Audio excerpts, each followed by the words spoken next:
Aleluia, amém, glória a Deus, Deus seja louvado, mais uma vez juntos, reunidos, isso é tremendo. Reunião, quando nós nos reunimos em nome do Senhor, coisas em Deus acontecem, e eu quero hoje falar um pouco disso também, vou falar um pouco sobre essa questão, sobre nós nos reunimos como corpo de Cristo, como irmãos, como igreja. Por quê? Porque algumas coisas assim eu tenho visto, tenho discernido. E essa semana eu tomei conhecimento sobre uma pesquisa que foi feita nos Estados Unidos recentemente. Lá nos Estados Unidos eles fizeram uma pesquisa, e nessa pesquisa foi constatado que nos Estados Unidos, lógico que isso foi uma pesquisa feita com igrejas nos Estados Unidos, mas eu tenho entendido e tenho visto no Brasil, e eu imagino que isso aconteça também em outros países. Lá nos Estados Unidos foi constatado que está acelerando o número de pessoas que não sentem mais a necessidade de frequentar uma igreja. Essa pesquisa apurou que pessoas que estavam envolvidas, pessoas que estavam frequentando uma igreja, desse número de pessoas que estavam nesse contexto, acelerou-se muito nos últimos tempos, principalmente nesse momento que nós estamos vivendo de pandemia. Acelerou-se o número de pessoas que entenderam que não é tão necessário, que na verdade algumas entendem que nem necessário é, mas que não sentem mais a necessidade de frequentar uma igreja. E isso aqui é muito perigoso. Eu lembro que quando começou essa história de pandemia, muitos chegaram até mim e falaram assim: olha, agora muitos vão se aproximar, muitos vão chegar, porque vão ver que estão longe de Deus e que sem Deus não tem como, que a coisa está terrível. E eu no começo, eu tive o seguinte discernimento, eu falei assim: eu acho que vai acabar acontecendo ao contrário. Eu acho que as pessoas não vão vir, no primeiro momento vai ter sim um movimento, um impacto, porque quando aconteceu o início da pandemia, fecha tudo, para tudo, lockdown, aquelas coisas tudo, estava tudo muito incerto, muito duvidoso. Sim, algumas pessoas começaram a ficar meio temerosas. Mas logo quando sai aquele primeiro impacto, e como eu percebi como foi a reação, principalmente qual foi a reação da igreja, que a igreja aceitou muito facilmente essa questão de separação, de se isolar. Eu entendi que na verdade ia acontecer um processo inverso. Porque existe um princípio que esse princípio é adotado em várias situações, inclusive nos esportes, por exemplo. Vou dar um exemplo do futebol. Eu costumo sempre falar isso, que é muito mais fácil destruir do que construir. Isso é um processo lógico, evidente. É muito mais fácil você destruir um prédio, derrubar um prédio, do que você construir um prédio. É muito mais fácil você destruir uma jogada, fazer uma jogada de defesa, destruir um ataque, do que você construir uma jogada de ataque no futebol. E é muito mais fácil você destruir o que já vinha sendo construído em igreja, do que construir o que precisava ser construído. Isso é um princípio.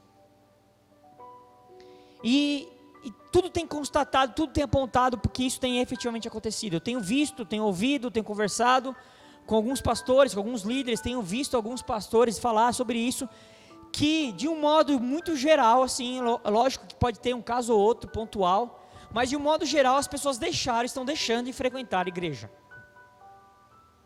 E aqui eu quero ler aqui um texto, que nesse momento é um texto que, sim, sobe ao nosso coração, vem à nossa memória, que é o texto de Atos capítulo 2, Atos capítulo 2, eu vou ler só o verso 46 e o verso 47, Atos capítulo 2, verso 46 e verso 47, diz assim: diariamente perseveravam unânimes no templo, partiam pão de casa em casa, e tomavam as suas refeições com alegria e singeleza de coração, louvando a Deus e contando com a simpatia de todo o povo. Enquanto isso, acrescentava-lhes o Senhor, dia a dia, os que iam sendo salvos. Aqui nós vimos um pequeno trecho da história da igreja, que é chamada, né? não necessariamente nós precisamos chamar assim, mas ela é conhecida como a igreja primitiva, a primeira igreja, né? E aqui nós estamos vendo como que eles funcionavam, como que aqueles irmãos viviam, como eles viviam. E ali a Bíblia fala que eles diariamente, não era só de vez em quando, não era só aos domingos ou aos sábados, diariamente eles perseveravam, unânimes no templo. Eles se reuniam no templo, e em casa. Existia duas formas que aquele povo, que a igreja se encontrava. Eles se encontravam no templo, e eles se encontravam em casa. É evidente que no templo era uma massa maior de pessoas, e na casa em casa era um grupo menor, mas eram sempre em grupos que estavam juntos, partindo pão, desfrutando. Aqui quando fala isso sobre comer junto, sobre partir o pão, participar das refeições, ele está tratando aqui sobre comunhão, a pessoa ter comunhão, estar junto, tem comunhão. Eles estavam juntos, com uma singeleza de coração, e eles louvavam a Deus, e contando com a simpatia do povo. E com isso, olha o que acabava acontecendo. O que acontecia? A decorrência disso, dessa congregação, desse propósito, desse estar junto, a consequência disso, que a Bíblia diz aqui: enquanto isso, acrescentava-lhes o Senhor, dia a dia, os que iam sendo salvos. Nesse processo, que a igreja funcionava com um propósito, unida, vinculada, em comunhão, junta. E aqui, a gente pode pensar, mas ali era tudo oba-oba, era tudo muito beleza. Não, eles já estavam ali numa situação que começaram já a receber algumas afrontas. Se você continua lendo aqui já o livro de Atos, você já vai ver que a liderança religiosa da época se colocou contrária, já se posicionou contra, já quis prender os apóstolos e por aí vai. Então, ou seja, não era uma situação tão confortável assim. Mas aqui não é o que eu quero focar. O que eu quero dizer é o seguinte: que porque a igreja estava junta, num propósito, unânimes, no mesmo propósito, entendimento, compreendendo as coisas em Deus, Deus acrescentava os que iam sendo salvos. É um princípio.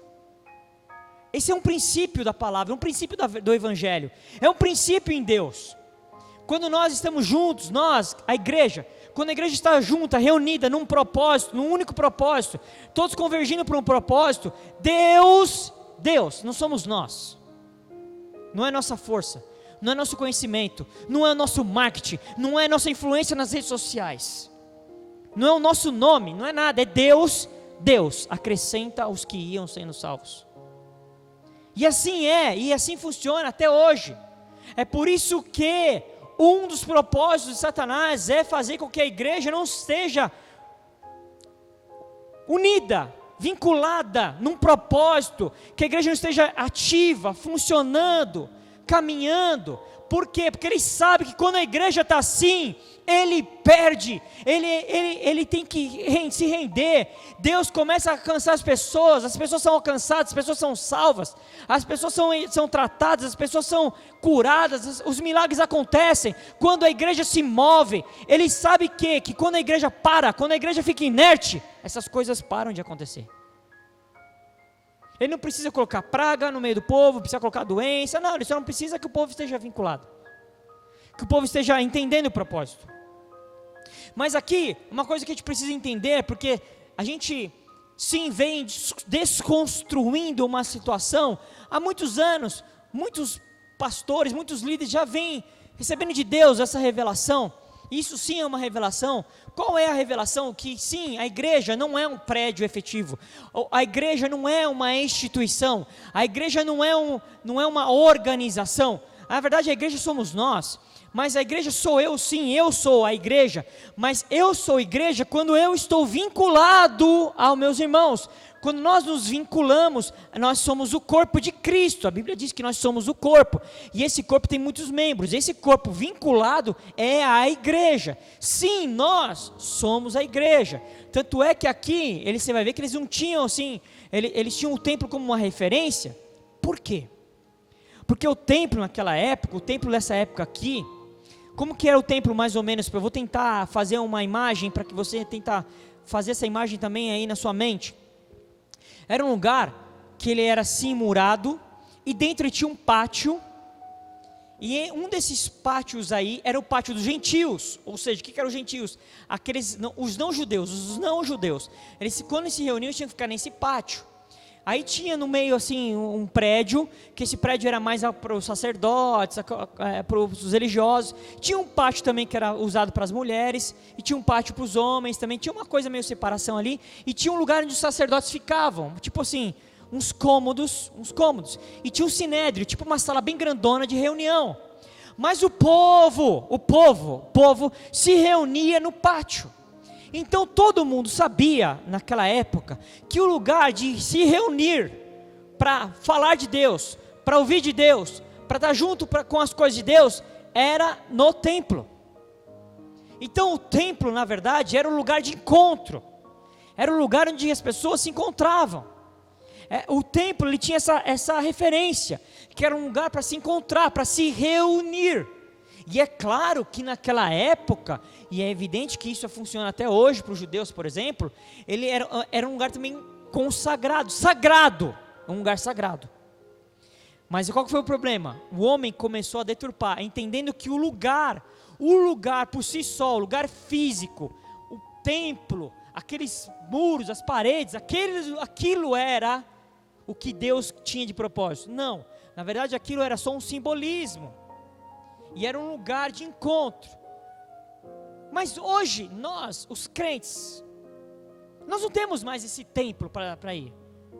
Murado, com pátio, nós não temos mais isso. Nós temos, como que funciona hoje, as comunidades, as igrejas. Eles têm um lugar que eles ou alugam, ou usam emprestado, ou adquirem, para que o povo se reúna. Qual que é o propósito do prédio? O propósito do prédio é que tem um ponto de encontro, para que os irmãos se reúnam, para que a igreja se encontre. Porque a igreja se reúne nesse lugar, com propósitos, existem propósitos para essa reunião. Nós vamos falar um pouquinho sobre isso. Então o templo era o lugar de encontro, o lugar de reunião, o lugar que eles recebiam direção da parte de Deus de uma forma corporativa, como o corpo de Cristo. Era uma direção única, porque existem direções até hoje, que elas servem para todos. É evidente que Deus trata com cada um individualmente, nas suas questões pessoais. Mas existem princípios, e existem verdades para Deus, que elas são imutáveis, e que elas servem para todos. E essas direções que nós precisamos receber como igreja. Lá, em Atos 5, pouquinho mais para frente, no verso 42, também fala da mesma forma que estavam acontecendo. E ali dizem em Atos 5, 42, e todos os dias, gente, todos os dias, aqui a Bíblia fala que no templo e de casa em casa, não cessavam de ensinar e de pregar que Jesus é o Cristo. Isso era a igreja se movimentando, a igreja agindo, a igreja viva, a igreja verdadeira, a igreja ativa. Essa igreja estava sempre junto, se movimentando em Deus, se reunindo em Deus, e eles sempre juntos, no templo, em grupos menores, em casa, sempre. A Bíblia fala aqui eu quero chamar a sua atenção para isso aqui que diz aqui, não cessavam, ou seja, eles não paravam, eles não reduziam, eles não retroagiam, eles não cessavam de quê? De ensinar e de pregar que Jesus é o Cristo. Qual que é o problema hoje? Se nós começamos a entender que não preciso estar vinculado a uma igreja, eu posso ouvir ministrações pelas redes sociais, eu posso assistir um pastor pelo YouTube, o meu de preferência, escolho ir lá, escuto e aleluia. O problema é que quando nós fazemos isso, nós estamos somente fazendo uma pequena parte do processo, que é edificando a si própria, e não recebendo uma edificação como igreja. E mais, não está funcionando, só está recebendo, não está dando, porque não cessavam, é uma ação ativa, é um movimento ativo e não passivo. Eles não cessavam de ensinar, e esse é o propósito maior da igreja. Junto no propósito é ensinar o quê? A palavra de Deus. A palavra de Deus. A palavra de Deus precisa ser ensinada, a palavra de Deus precisa ser ministrada, e sempre precisa estar sendo declarado, principalmente porque sempre vão ser chegados aqueles que ainda não conhecem a Deus, que Jesus é o Cristo, que Jesus é o Cristo. Então essa é a verdade nossa da igreja. E mais, uma coisa que nós precisamos entender, que tempos de pandemia, por exemplo, como esse que nós estamos vivendo, e outras situações mais por aí, apontam que hoje as pessoas começaram a muito buscar as situações próprias, e as pessoas começaram a se isolar mesmo sem pandemia. Pessoas não estão mais, eu vi uma pesquisa que muitos estão comprando hoje imóveis pequenos, pequenininhos, para viver sozinhos, no máximo um casal. Só que é contra a nossa natureza humana o viver isolado. É contra a natureza humana. O ser humano não foi feito para viver só. O ser humano não foi feito para ser sozinho, para andar isolado. Na verdade, o propósito de Deus sempre foi que nós nos movimentássemos como um corpo. Porque nós somos um corpo e temos muitos membros, como eu disse aqui. A palavra diz isso, que nós somos um corpo e temos muitos membros. Em Provérbios, no capítulo 18, no verso 1, olha o que diz Provérbios 18, 1. O que vive isolado está em busca do desejo próprio. Ele se insurgirá contra todo sucesso. Essa tradução aqui eu achei muito legal, é a tradução analítica e interlinear. Eu achei muito tremenda, porque é uma tradução assim, é uma tradução vindo diretamente dos originais, é quase uma tradução literal, que ela diz assim: o que vive isolado está em busca do seu desejo próprio. Uma outra tradução diz assim: o solitário busca o seu próprio interesse e se opõe à verdadeira sabedoria. Ou seja, o viver isolado não está dentro do propósito de Deus. Deus não tem isso para nós, como pessoas e como igreja. O viver isolado é uma estratégia do inimigo para nos enfraquecer, para nos deixar sem atuação, para nos deixar sem influência no sentido de alcançar outros. Quando nós nos isolamos, nós nos perdemos dentro de um propósito, nós olhamos apenas para nós, porque a Bíblia diz aqui com muita clareza, que o que vive isolado busca o seu próprio desejo, só está pensando em si, só pensa nele. Quando uma pessoa começa a se isolar, quando uma pessoa começa a viver o seu, não começa mais a vir, ficar isoladão, para mim, eu sempre comento isso com o pessoal da minha liderança, o sinal amarelo já acendeu, e para acender o vermelho está facinho. Porque começa assim, é uma coisa meio disfarçada, parece um jeito assim, não, sabe? Não, na verdade existe algo já no coração que já está equivocado. É lógico que nós sabemos que no contexto de igreja, nem tudo são flores, né? Tem a música Florzinha de Jesus, nem tudo são florzinhas de Jesus. Nós sabemos isso e Jesus ele nunca negou que isso aconteceria. Tanto é que existe outra passagem que diz que o ferro precisa afiar o ferro, como o homem afia o homem. Nós precisamos uns dos outros, sim, e é evidente que nós temos equívocos, falhas, mas nós não temos que olhar para isso, nós temos que olhar para aquele que nos salvou. Jesus ele não falhou, Jesus ele não se equivocou, e eu me junto com as pessoas por causa dele, porque o preço que ele pagou foi altíssimo. E às vezes é muito fácil falar para o outro, mas será que eu também não me equivoco? Porque quando eu deixo de fazer aquilo que eu preciso fazer, eu já estou me equivocando, eu já estou errando.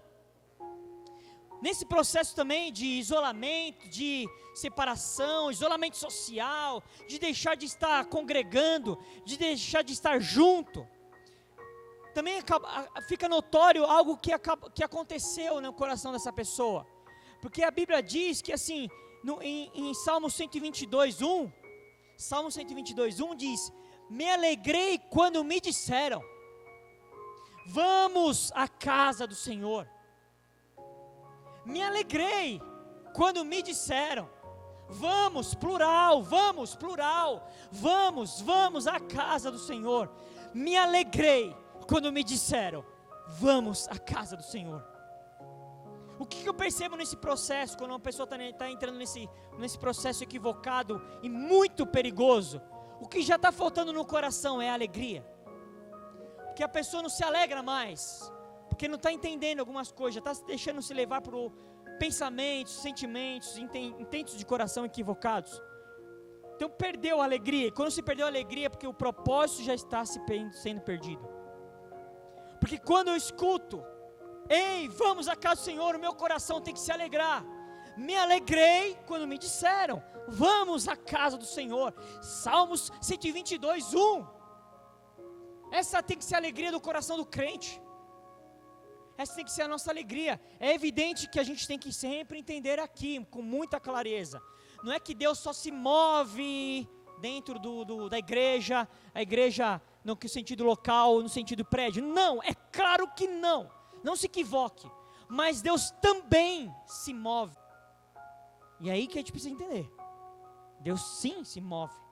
E existem situações que acontecem somente quando a igreja se reúne.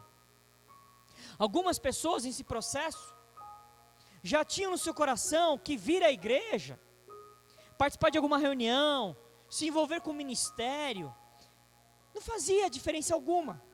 Isso, na verdade, era uma atividade meramente natural, ou obrigacional, ou até mesmo cultural.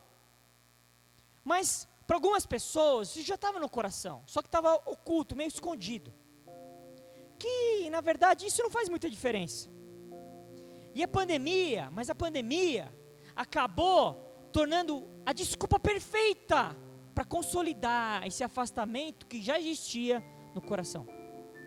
O coração já estava afastado, só que faltava coragem às vezes, de chegar e dizer, não estou mais aí, não vou vir mais. Sabe, existia um monte de coisa que às vezes a pessoa não fica constrangida, tem vergonha, não quer que os outros fiquem falando. Mas aí chega a pandemia, e a pandemia é a desculpa perfeita. Irmão, não pode, né, irmão? Não pode se aglomerar, né, querido?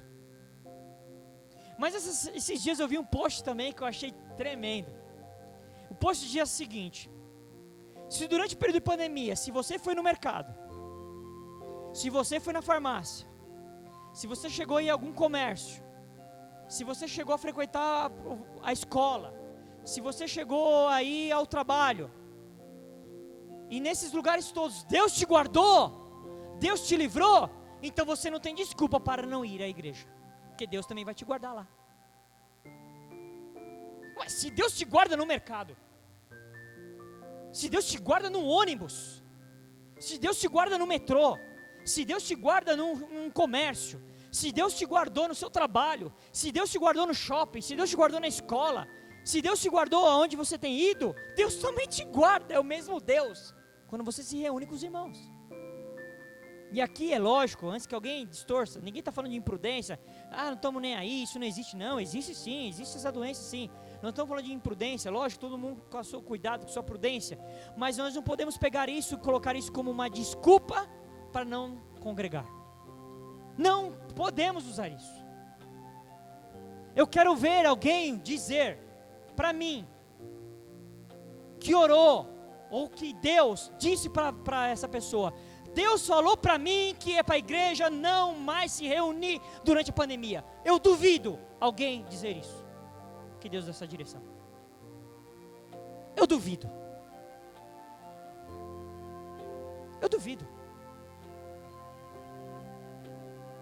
Nós temos sim, porque é nessa reunião, quando nós nos reunimos com o propósito certo, evidente. Eu não estou falando sobre distorções, sobre equívocos, sobre coisas que pessoas fazem por aí equivocadamente, que não tem nada a ver com a igreja, não é isso. Estou falando sobre igreja verdadeira, a igreja de Deus, a igreja do Deus vivo. Porque quando essa igreja se reúne, existem coisas que só acontecem quando a igreja se reúne. Quer ver um exemplo? Vamos ler Mateus capítulo 18. Evangelho de Mateus, capítulo 18. Convido você a ler comigo Mateus, capítulo 18, a partir do verso 15 Olha o que está escrito em Mateus 18, a partir do verso 15.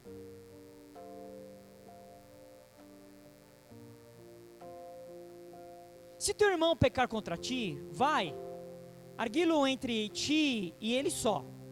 Se ele te ouvir, ganhaste teu irmão.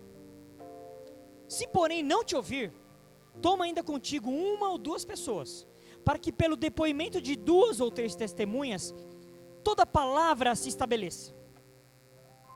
E se ele não os atender, dize-o à igreja. E se recusar a ouvir também a igreja, considere-o como gentil e publicano. O que é considerar como gentil e publicano? Não convertido. Esse cara não se converteu. Esse cara não é de Deus. Ele não entendeu, ele não se converteu. Ele considere-o como gentil e publicano. É isso que essa palavra quer dizer. Esse cara foi admoestado. A Bíblia fala, se ele pecar contra ti, ou seja, existe uma coisa que ele fez efetivamente. Chega até ele, converse, pessoalmente. Se ele não mudar, se ele não se arrepender, chama 2 ou 3 irmãos, 2 ou 3 testemunhas, vai até ele e conversa. Se ele não der ouvido, leva para a igreja. E se nem a igreja ele ouvir, põe para fora. E considere essa pessoa como um gentil e publicano, ou seja, fora do arraial. Esse cara na verdade não é convertido, ele não é de Deus, ele não quer Deus, ele não ama a Deus, ele não tem nada de Deus. Põe para fora. E olha o que diz aqui, continua dizendo aqui, olha o que ele fala. Em verdade vos digo que tudo, olha o que essa palavra diz aqui. Em verdade vos digo que tudo o que ligardes na terra terá sido ligado nos céus. E tudo que desligardes na terra terá sido desligado nos céus. Em verdade também vos digo que se 2 dentre vós sobre a terra concordarem a respeito de qualquer coisa que porventura pedirem, ser-lhe-ás concedida por meu Pai. São palavras de Jesus aqui, que está nos céus, verso 20. Porque onde estiverem 2 ou 3 reunidos em meu nome, ali estou no meio deles. Existem coisas que só acontecem quando a igreja está reunida. Jesus disse aqui que a igreja tem essa questão, quando ela está junta, reunida, olha o que ele falou aqui, que nós lemos aqui, sobre o verso 18, que tudo o que ligardes, olha o que tremendo isso aqui é uma verdade, tudo que ligardes na terra será ligado nos céus, e tudo que desligardes na terra será desligado nos céus. Essa palavra ligardes, e essa palavra desligardes, as duas estão, tanto aqui na tradução em português, como no original, no plural. O que isso significa? Que esse poder, que essa autoridade que é concedida para a igreja, só é concedida para a igreja quando a igreja está junta, porque não é uma pessoa que liga e desliga, é quando juntos, ligardes, é plural, é uma ação de mais de 2 ou mais, 2 ou mais, é uma ação da igreja. Aqui é a igreja, tudo que a igreja ligar na terra, será ligado nos céus, e tudo que a igreja desligar na terra, será desligado nos céus. E é tão óbvio isso aqui, além de estar isso no original, que o verso 20 diz o seguinte: por quê? A explicação, quem estudou já a língua portuguesa sabe que por quê, quando você coloca por quê, porque você está explicando. Por quê? Por quê? Porque onde estiverem 2 ou 3 reunidos em meu nome, ali estou no meio deles. Essa palavra ligardes, no original, é a palavra del, que significa eu amarro, eu impulsionei, eu obriguei, eu declaro ser proibido e ilegal. Essa palavra no original, olha que força, olha o poder que é essa palavra, que é algo que Deus concede para a igreja. Significa o seguinte: eu amarro, eu impulsiono, eu declaro proibido e ilegal. Isso significa ligardes. E desligardes, que é a palavra luo, significa propriamente solto, desencadear, soltar, liberar, desvincular para que algo não se mantenha mais. Figuramente, no original, significa libere o que foi retido. Uau! Como Cristo liberando, com aquela passagem de Cristo liberando os 7 selos ali no Apocalipse. Essa palavra desligar significa isso. Soltar, liberar, para que não se mantenha mais. É uma liberação, uma desvinculação. E essa é uma autoridade que Jesus, que Deus concedeu para a igreja também. Desligar-se. O ligar-se e o desligar-se é algo que Jesus, que Deus concedeu para a igreja. Quando a igreja junta, no mesmo propósito, concordarem, e essa palavra concordarem aqui, ela é muito importante nesse contexto, porque não basta estarmos juntos, aqui o que Jesus está querendo dizer, que não basta estar juntos fisicamente apenas no mesmo lugar, não é isso. Isso aqui não é o que Jesus está dizendo. Não significa assim, se estivermos como fosse um rebanho, junto, parado ali, como fosse bois, animais, parados, mas estiver junto no mesmo lugar, vai funcionar. Não, sim, nós temos que estar juntos, vinculados, mas concordando. É o mesmo propósito. Estamos numa mesma direção, numa mesma visão, no mesmo propósito. Quando nós nos reunimos, estamos no mesmo propósito. Quando nós oramos, quando nós pedimos para Deus algo e nós ligamos aqui na terra, é ligado nos céus. E quando juntos, no mesmo propósito, em fé, numa mesma direção do Espírito, Deus nos dirigindo pelo Espírito dele, desligamos, aqui na terra é desligado no céu. Se nós determinarmos como igreja, que uma pessoa que está escrava do diabo, por exemplo, uma prisão demoníaca, se nós determinarmos que o diabo tem que soltar aquela pessoa, o diabo tem que soltar aquela pessoa, ponto. Se nós estivermos reunidos num só propósito, concordando, numa mesma visão, pela fé, direcionados pelo Espírito. Isso é algo que só acontece quando a igreja se reúne. E aqui, que esse versículo que ele é muito falado, sempre, no nosso contexto, eu vou falar dele aqui de novo, que é o 20, porque ele fala, porque onde estiverem 2 ou 3, aqui ele não está falando, aqui é muito importante entender isso, não é, Jesus não está se apegando ao numeral apenas, 2 e 3, ele está falando assim, o seguinte, quando vocês estiverem juntos, aqui 2 ou 3 significa sobre, aqui que Jesus está querendo dizer, presta atenção nisso aqui, quando vocês estiverem reunidos, e nós não conseguimos reunir uma pessoa sozinha não é reunião, amém? Sozinho não é reunião. Quando nós estamos reunidos, onde 2 ou 3 estiverem reunidos, olha o que ele diz aqui na palavra dele.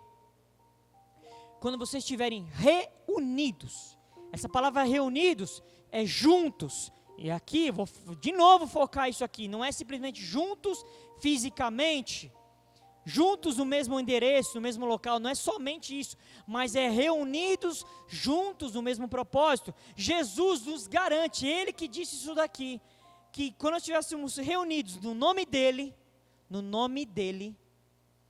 ali, ele não fala assim, ali eu vou ver se eu vou chegar, talvez eu vá lá, apareça. Não, ele fala assim, ali não estarei, aqui a Bíblia fala, ali, ele falou, ali estou. Ali estou. Ali estou. Estou aonde? Ele fala, no meio deles. Uau! Isso é coisa que só acontece quando a igreja se reúne. Só acontece quando a igreja está congregada. Quando 2 ou 3 estiverem reunidos em meu nome, ele garante, ali estou, no meio deles. Uau! Se nós como igreja entendêssemos só isso por fé, por revelação, já bastava. Então se Jesus, ele está quando nos reunimos, a estratégia de Satanás, como eu já disse no começo, é nos desunir. Porque se nós nos desunimos, Jesus ali não está. Agora, se nós entendemos que quando a igreja se reúne, Jesus está, vocês acham que tem pandemia que pode impedir de Jesus estar no nosso meio? Nada pode impedir. Se estivéssemos reunidos em nome dele, nada vai poder impedir. Nada vai impedir. E se nós voltássemos, nós vamos voltar um pouquinho aqui em Mateus capítulo 16. Olha o que está aqui escrito em Mateus capítulo 16. É outra passagem também conhecida. Mateus capítulo 16, a partir do verso 18. Olha o que está escrito aqui. Palavras de Jesus também. Que são palavras de Jesus. Também lhe digo que você, é Pedro, aqui, Jesus estava tendo uma conversa com Pedro aqui, né? Não convém aqui, nesse momento, tratar sobre isso, mas só para contextualizar. Também eu lhe digo que você é Pedro. E sobre esta pedra, minúscula, edificarei a minha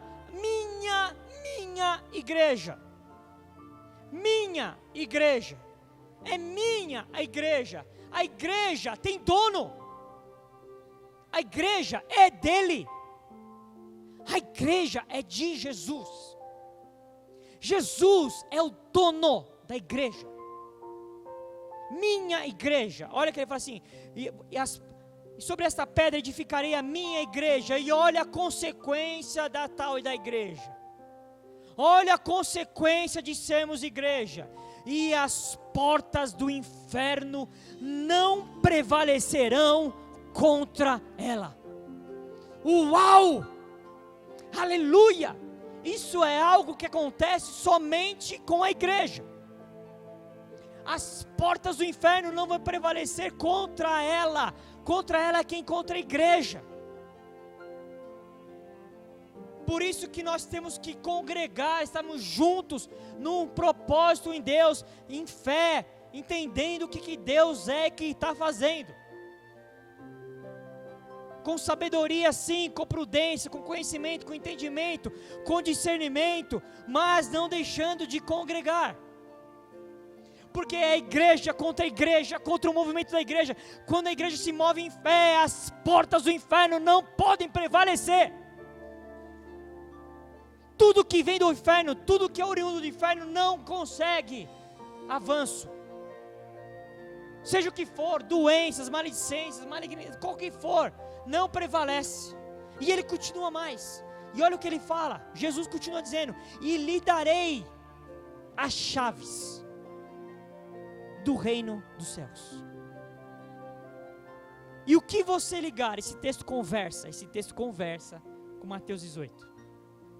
E o que você ligar na terra, terá sido ligado nos céus. E o que você desligar na terra, terá sido desligado nos céus. Se Jesus disse, eu acredito. Foi ele que falou.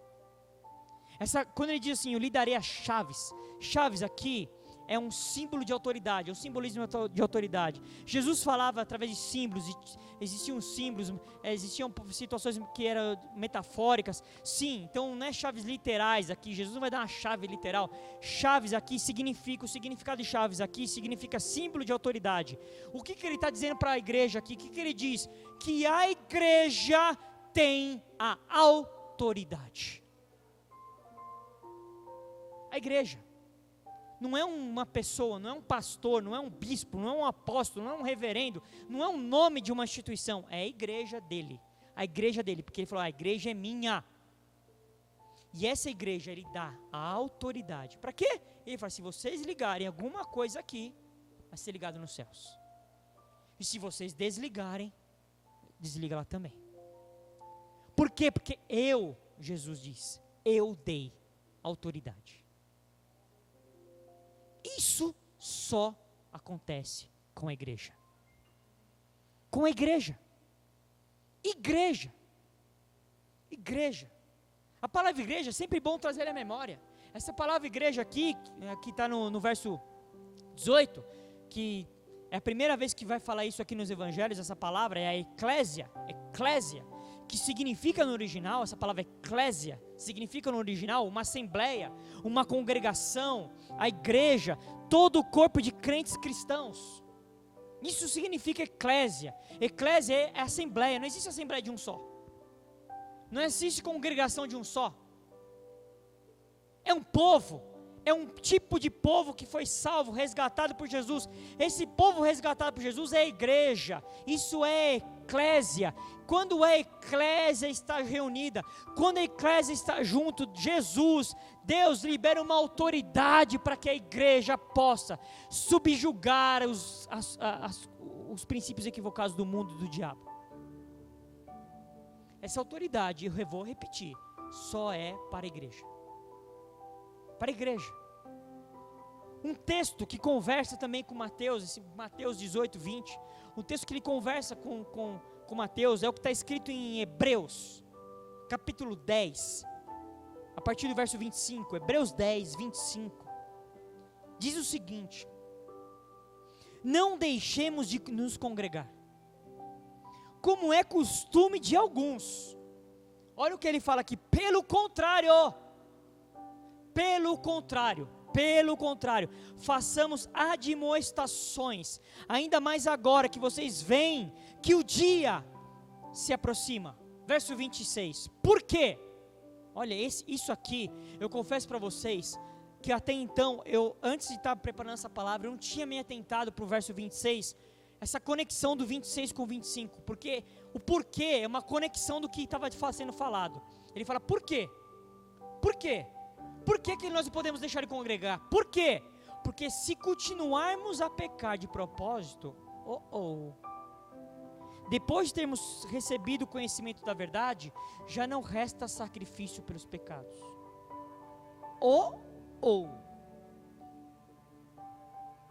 Eu até então não tinha me apercebido. O deixar de congregar, propositalmente, é pecado. É pecado. Verso 25 começa, não deixemos de nos congregar. E ele fala, como é costume de alguns. Ele fala, pelo contrário, admoestem uns aos outros. Porque o dia, e essa palavra dia aqui na sua palavra, muito provavelmente deve estar de todo mundo, dia é com letra maiúscula. Porque esse dia aqui, é a segunda vinda de Cristo. Então esse dia aqui é a segunda vinda de Cristo. Fala assim, porque o dia se aproxima, porque olha o que ele diz que vai acontecer, depois de termos recebido o conhecimento da verdade, já não resta sacrifício pelos pecados. Quando alguém deixa de congregar de propósito, com motivos fúteis, Márcio, eu vou te fazer o que acontece, fiquei magoado, motivo fútil. Eu não gostei do que eu ouvi, motivo fútil. Eu não gostei do que aconteceu, motivo fútil. Porque se você sofreu alguma coisa, eu acredito que algumas situações pode sim ter acontecido, subjuga isso a Cristo, deixa ele entrar no propósito. E se sim, Deus dá uma direção a você, o Espírito de Deus te dá uma direção, de repente não precisa mais ficar naquele contexto que você está envolvido, mas vá para outro, debaixo de direção de Deus. Ok, amém, eu até entendo isso. Mas quando você está olhando para a sua feridinha, a sua interpretação equivocada, a sua maguinha, ou porque você não gostou, ou porque você acha que está meio esquisito, está equivocado. Isso é um propósito equivocado. E aqui a Bíblia está falando que é pecado. E é pecado de propósito. Porque sabe que Cristo não nos deu autoridade, nem permissão, para termos justificativa em Deus, para não congregar, porque passamos por algum tipo de situação com algum outro irmão. Passou, irmão, vai tratar, vai orar, tenta consertar aquilo, ajusta com o irmão, conversa com a liderança da igreja, ajusta. Mas não teve jeito, ali o contexto é muito mais complicado, aleluia. Ora e vai para outro, ou se envolve com outro ministério. Mas não deixa de congregar, não deixa de estar vinculado.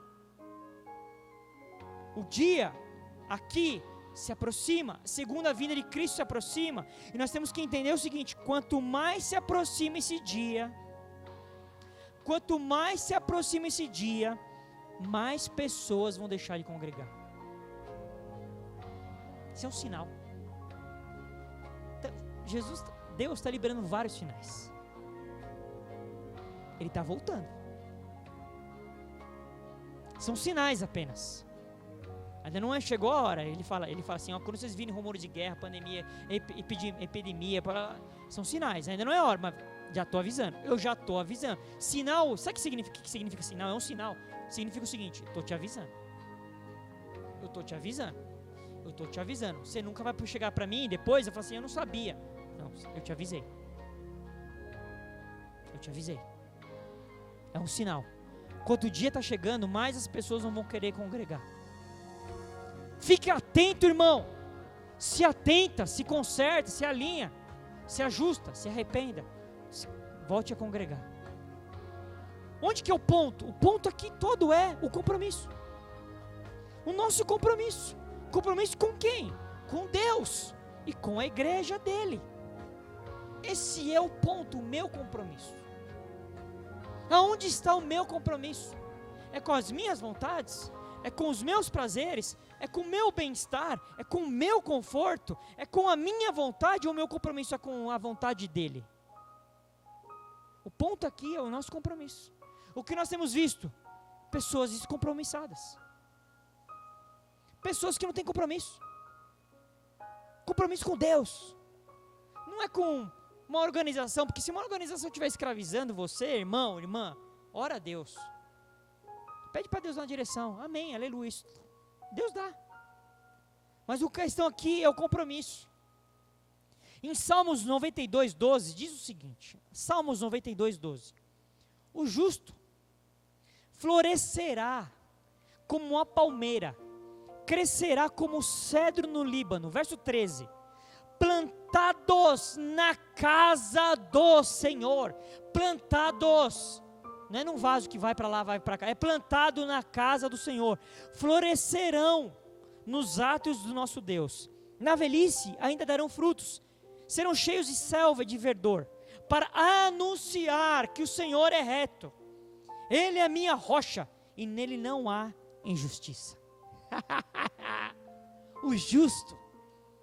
Outra coisa que Deus nos chama aqui, uma outra analogia, é uma outra forma de explicar os princípios do reino. Deus nos diz que nós somos como árvores. Vários textos dizem isso. E aqui fala que o justo florescerá como uma palmeira. O justo é como uma árvore, uma palmeira, florescerá como uma palmeira, crescerá como um cedro. Tanto a palmeira como o cedro são árvores que têm um significado em Deus tremendo. Eu não vou tratar aqui dos significados que são, não é o foco aqui. Deus está dizendo que nós somos como um cedro, como uma palmeira. E o verso 13, nós somos plantados na casa do Senhor. A pergunta que eu faço para vocês, para você que está me ouvindo: você está de fato plantado na casa do Senhor? Ou você é itinerante? Você vai e volta? Ou você é como um vaso de uma florzinha pequenininha, sensível, que tem que se mexer? Plantados na casa do Senhor, ele fala, florescerão nos átrios, na velhice ainda darão frutos. Por que Deus também nos chama de árvores? Porque árvores é no sentido que nós temos que dar frutos. Nós somos chamados para sermos frutíferos. Frutíferos em Deus. Nós somos chamados para dar frutos nele, e para ele, e para a glória dele. Frutos. Porque nós estamos plantados na casa do Senhor. Em Tiago, livro de Tiago, capítulo 4, no verso 17, fala assim: portanto, aquele que sabe que deve fazer o bem, e não faz, nisso está pecando.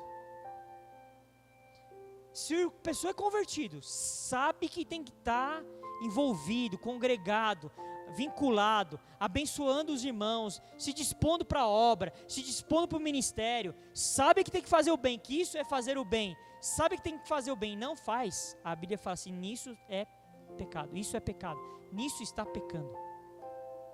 Se você sabe o que você tem que fazer, e você não faz, você está pecando.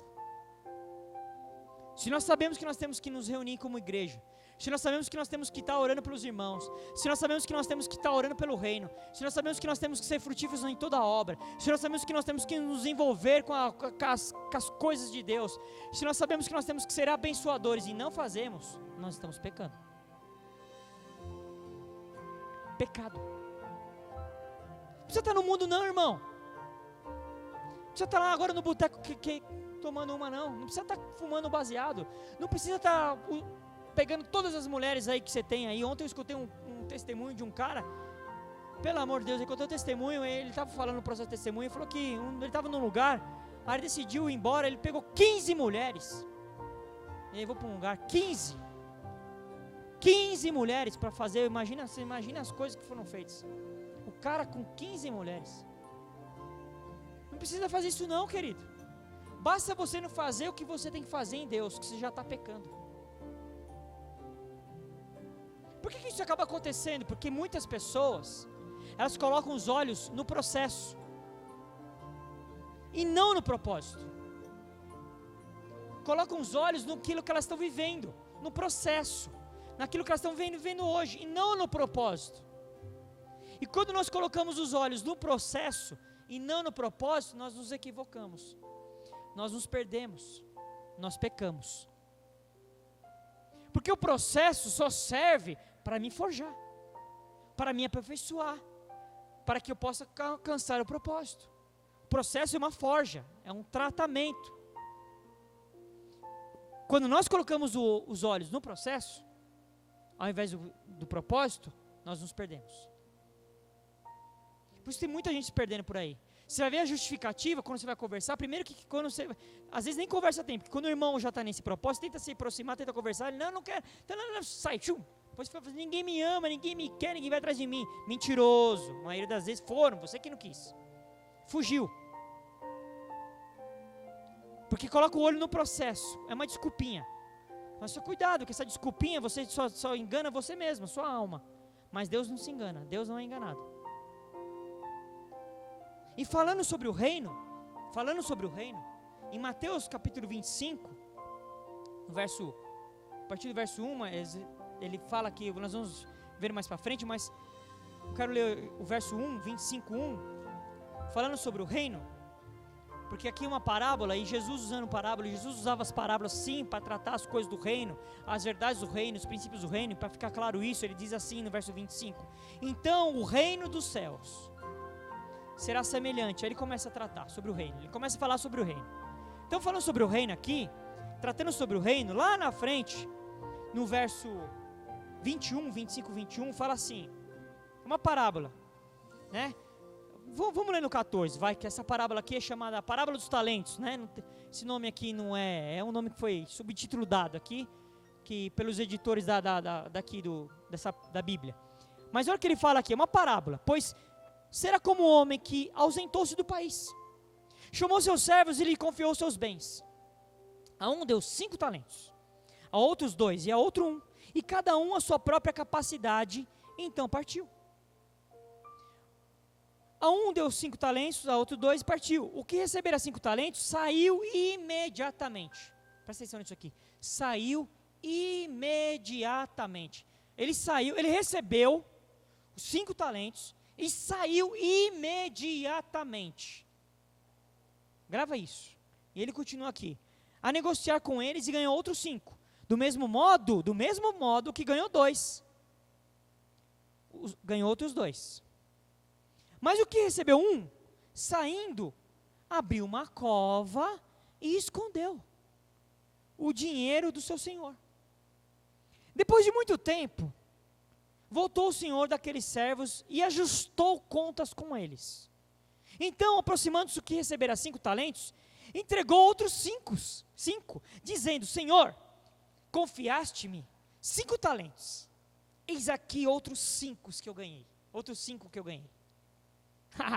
Disse-lhe o Senhor, olha o verso 21, muito bem, servo bom e fiel, foste fiel no pouco, sobre o muito te colocarei, entra no gozo do teu Senhor. Aleluia. Jesus está falando uma parábola aqui, essa parábola tratando sobre o reino, ele explicando como funciona o reino, princípios do reino, verdades do reino. E ele disse que tinha um senhor, e esse senhor foi para outra nação, para ganhar aquela nação, voltou, e ele chamou os servos ali, um deu 5 talentos, outro deu 2 talentos, um deu 1 talento. O que ganhou 5 talentos, a Bíblia fala que ele saiu imediatamente, já foi negociar aquilo, já foi tentar gerar, frutificar. E ele negociou e conseguiu mais 5, dobrou. A Bíblia diz que o mesmo fez com o que tinha 2, mas o que ganhou 1 talento, ele falou assim, ele saiu, falou, ai, vou esconder esse negócio aqui. Ele escondeu. Quando ele volta, ele chama os caras de volta. E o que tinha 5 talentos, apresenta mais 5 talentos. Sabe o que o senhor dele diz? Servo bom, muito bem, muito bom, muito bem. Muito bom, você foi fiel, foste fiel no pouco, eu vou te colocar no muito. Você já pensou Deus falando isso para você? Um dia Deus chegando para você e falando assim, muito bem, você foi bom, muito bem, você foi fiel. Você pegou um pouco e foi fiel no pouco. Agora, porque você foi fiel no pouco, eu vou te colocar no muito. Você já pensou Deus falando isso para você?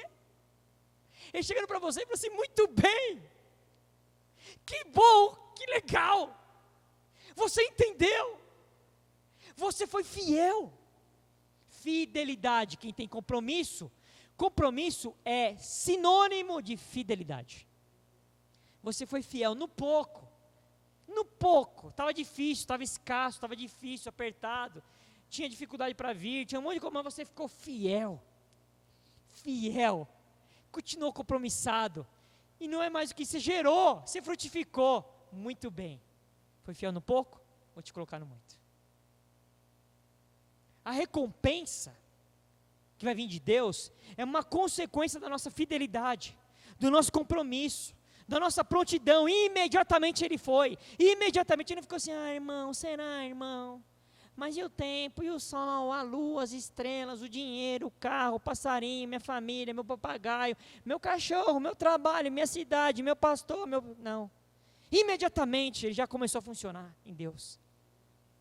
Então a recompensa vem para aqueles que são fiéis, compromissados, têm prontidão, são de confiança, se entregam a Deus. Eles estavam prontos, eles saíram imediatamente. E sabe por que eles foram declarados bons? Deus fala assim, servo bom e fiel. Sabe por que eles foram bons? Porque não desprezaram os talentos que receberam. Todos nós recebemos talentos do Senhor. Para quê? Para a obra dele, para frutificar na obra dele. Todos nós. Sabe por que Deus os chamou de bom? Porque esses homens não desprezaram o talento que Deus colocou na vida deles. Você tem talento que Deus colocou em você. O que você está fazendo com os talentos que Deus te deu? O que você está fazendo? Você está fazendo como aquele servo que cavou uma cova e escondeu o talento? Vai ver o final dele, o que acontece com ele. Nós vamos ver aqui. Em Lucas 16:10 também diz assim, quem é fiel no pouco, também é fiel no muito. E quem é injusto no pouco, também é injusto no muito. Em Lucas 19, nós vamos ler lá, que é uma outra parábola, parece com essa, uma outra parábola, 19, a partir do verso 11, Lucas 19, vamos lá, Lucas 19, já estou caminhando para o fim. Lucas 19, no verso 11. Ouvindo eles essas coisas, Jesus propôs uma parábola.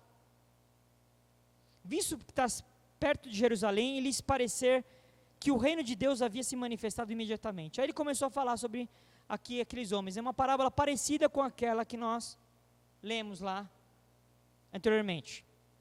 E ele fala no verso 17, Lucas 19:17. Muito bem, respondeu ele. Você é um bom empregado. E porque foi fiel em pequenas coisas, em coisas pequenas. Às vezes parece tão pequeno aos nossos olhos. Às vezes é vir no contexto de igreja e ajudar com as crianças. Às vezes é ajustar as cadeiras. Às vezes pode parecer coisas pequenas. Porque você foi fiel com as coisas pequenas, você vai ser governador de 10 cidades. E ele fala a mesma coisa, mesmo princípio. Ele deu para um, deu para outro. E teve um lá que não fez o que tinha que fazer. E aí, olha o que ele vai falar no verso 27. Lucas 19:27. Falando daquele que não fez nada com aquilo que Deus deu para ele. Olha o que ele fala.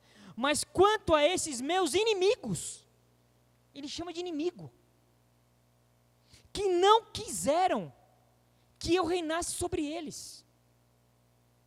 Tragam-nos aqui e os matem na minha presença. Ai, esse vai ser o final daqueles que receberam coisas de Deus e desprezaram, enterraram, jogaram de canto, não deram importância. Ele diz muito claramente aqui que esses tais vão ser chamados de inimigos dele, porque não quiseram. Por que inimigo? Porque não quiseram que ele reinasse sobre essas pessoas. Igreja não é brincadeira, não é parquinho, não é shopping. Igreja é algo muito sério, nos demanda, para a glória dele. Mas o final da história é glória. No final da história é glória em Deus. No final da história nós vamos ter uma recompensa em Deus. Lá em Apocalipse capítulo 2, verso 5, que é uma passagem também conhecida, Apocalipse 2, verso 5, fala assim, lembra-te. Aí fala assim, lembra-te significa, traga a sua memória. Pois onde caíste, arrependa-te, e volta, e volta, e volta. Volta para onde? Volta para onde? A prática das primeiras obras. Significa fazer alguma coisa, voltar a fazer alguma coisa. Ele fala, se não, venho a ti e o moverei do lugar, e teu candeeiro, caso não te arrependas. Aqui é uma palavra que Jesus falou para umas igrejas aqui, e ele fala assim, volte ao teu primeiro amor, tuas primeiras obras. Volta para as primeiras obras. Essa palavra obras aqui no original significa negócios, serviços, aquilo que alguém está ocupado, aquilo que alguém se compromete a fazer. É uma tarefa, é uma ação. A ideia é trabalhar em oposição de não trabalho. Obras em Deus, coisas que Deus coloca para que nós façamos. Volte, se arrependa, volta a fazer aquilo no qual eu te chamei, porque senão, se você não se arrepender, eu vou tirar o candeeiro do meio de vocês. Sabe o que significa candeeiro? Vida, o fogo da vida. O que é tremendo nisso tudo? É o que ele começa em nós, o que ele começa, ele também completa. Porque em Filipenses capítulo 1, verso 6, diz assim, Filipenses 1, 6, estou plenamente certo de que aquele que começou a boa obra em vós, há de completá-la até o dia de Cristo Jesus. Ele começa, mas ele também completa. Basta te confiar. E o último versículo que eu quero ler aqui nesse momento, que nós precisamos compreender isso, uma outra verdade. A Bíblia diz, Jesus falando isso aqui também, Jesus diz, que a palavra de você seja, que a nossa palavra seja, sim, sim, não, não. O que passar disto vem do maligno. Que nossa palavra seja sim para Ele, sim para a obra dEle, sim para a igreja dEle, sim para o ministério que Deus coloca nos nossos corações, e não para a nossa vontade, não para o nosso querer, porque o que passa disso aí, o que passa disso, desculpinha, esfarrapada, vem do maligno. Que nós possamos entender que nós somos a igreja do Deus vivo, que a igreja é dEle, que Ele nos plantou na casa do Senhor para que possamos ser frutíferos para toda boa obra. E quando nós estivermos funcionando em Cristo Jesus, nós iremos alcançar as pessoas e Ele irá acrescentar aqueles que estão sendo salvos, vão sendo salvos. E que haja mudança de mentalidade na sua vida em nome de Jesus. Amém.